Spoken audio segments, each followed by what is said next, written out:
Imagine you're on a plane and the oxygen mask come down, but despite that, the plane lands safely. Wouldn't we still want accountability to find out why the oxygen mask came down?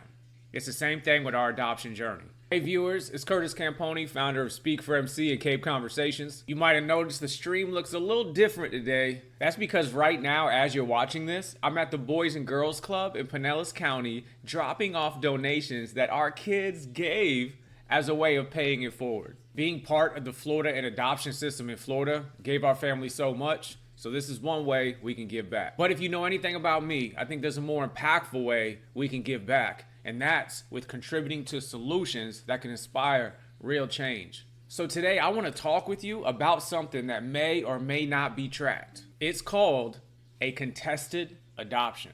This is when multiple agency workers, relatives, or caregivers dispute who should adopt a child after the parental rights have been terminated.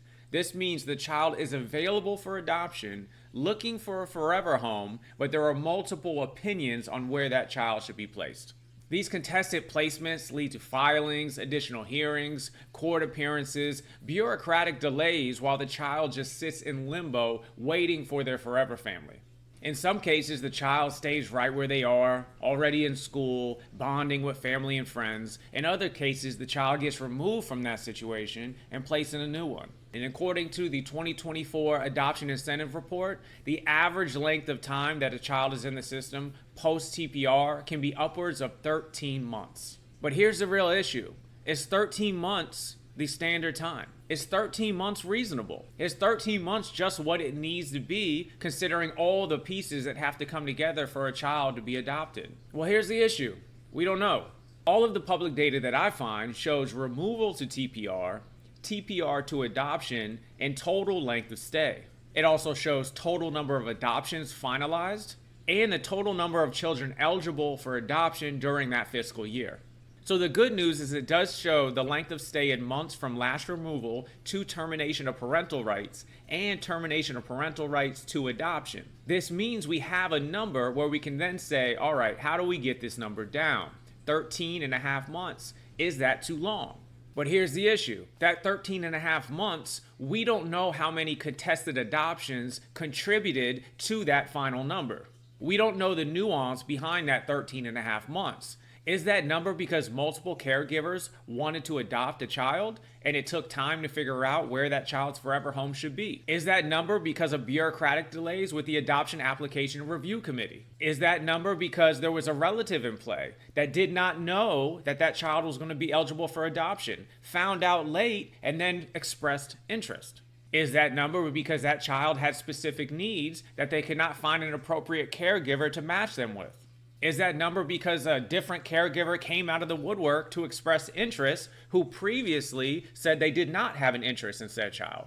Is that number because your staff who primarily handle adoptions and home studies were on vacation or medical leave? I can go on with the potential reasons for a delay. And I can even accept that the majority of these delays were justifiable. But my dilemma is I cannot find any data that points me in a direction where I can start helping with a solution. That's why I need you right now. I need you to go to speakformc.com and visit our C.A.P.E Conversations page. On that page, you will find a very important poll. A poll that just asks you one question. Should Florida publicly track how often adoptions are contested once a child is up for adoption? All I need you to check is yes, no, or not sure. After you answer the question, you put your first name. If you want to put your last name in your email, you can, and that's optional. But your response gives us credibility and a path forward. This isn't about pointing fingers. This is about bringing visibility to the parts of our journey that happen in the dark. Imagine you're on a plane and the oxygen mask come down. But despite that, the plane lands safely. Wouldn't we still want accountability to find out why the oxygen mask came down? It's the same thing with our adoption journey. We want to find out if there were errors along the way that could have been prevented and shortened the length of stay that child was in limbo prior to having their forever home. If there's any population that should require adults to learn from their mistakes, it's children in the foster care system. Thank you for watching this stream. Thank you for taking the poll. And thank you for looking in the mirror and asking, what can we do better? Our kids deserve it. Our kids deserve heroes. So let's put on our capes and make it happen. I'll see you next week.